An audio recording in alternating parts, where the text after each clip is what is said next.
The 2026 Hyundai Bayon SUV continues Hyundai's strategy of offering stylish, compact, and feature-rich vehicles in the competitive crossover segment. With a striking design update for 2026, the Bayon now looks more dynamic and premium than ever.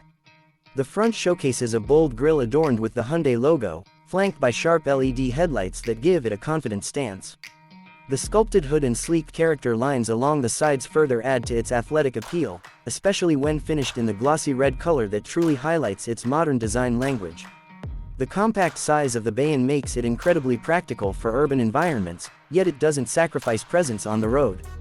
The stylish alloy wheels, sporty roofline, and rear spoiler enhance its youthful and adventurous character.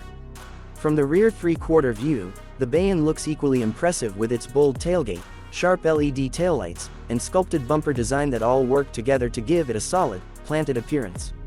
Inside, the Bayon offers a well-thought-out cabin filled with tech features that appeal to modern drivers.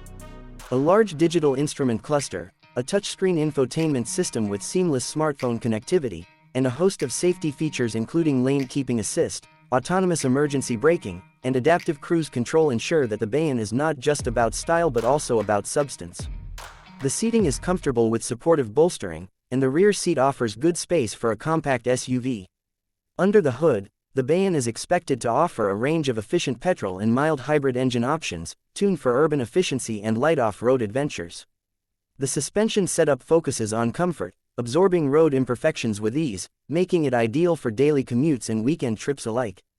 Overall, the 2026 Hyundai Bayon feels like a smart choice for anyone looking for a stylish, compact, and tech-savvy SUV. It brings a premium aura without demanding a premium price, making it one of the most compelling options in the segment for the new model year.